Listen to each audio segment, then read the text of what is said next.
When we're talking about comfort care in healthcare, what does that actually mean? Hi, I'm Chelsea, the Palliative PA, and I wanted to talk a little bit about this today and hopefully break it down to something that makes sense. In my mind, I like to break comfort care kind of in two different pathways. So the first pathway, what I would consider comfort-focused care, and the second pathway is what I would consider comfort measures only. So let me explain these a little bit.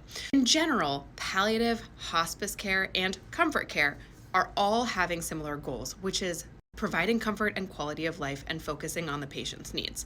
Now, in my last video, I explained a little bit of the difference between palliative and hospice, so let's explain comfort care in a little more detail. So comfort-focused care is essentially care that is given very similar to what hospice would provide, but can also be done in palliative care. So this is someone who says, I essentially want to focus on comfort over everything else, though I might have months to live. So for example, this could be someone with a stage 4 cancer who essentially says, I don't want to do any more treatment. I don't want to do any more workup. I don't even want to do any more radiation or maybe come back to the hospital if possible. But I know I want to focus on my comfort.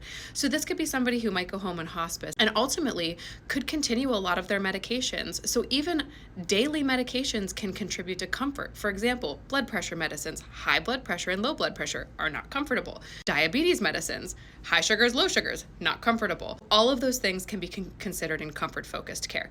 Now, sometimes I will de-escalate some of their pills if they want to just get rid of them. So if you're on a statin, probably not contributing to comfort, get rid of it. If you're on a bunch of vitamins, also probably not contributing to comfort. Okay to get rid of them, but listen, if you love your vitamins, you can keep them. This is also someone who may have a little bit of a longer prognosis, meaning they're going to live for maybe weeks, months, or even longer.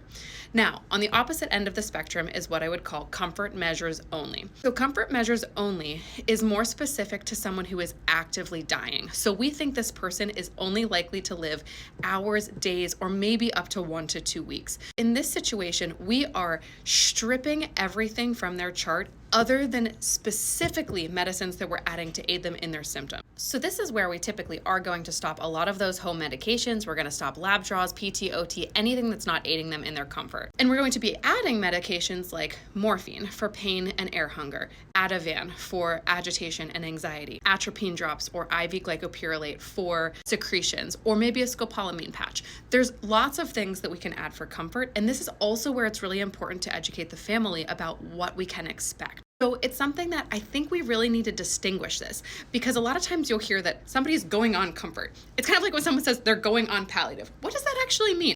We kind of need to distinguish what the goals are here. So if someone has a longer prognosis and just wants to focus on comfort and quality of life, comfort-focused care. And if someone is actively dying and it's comfort and nothing else, comfort measures only.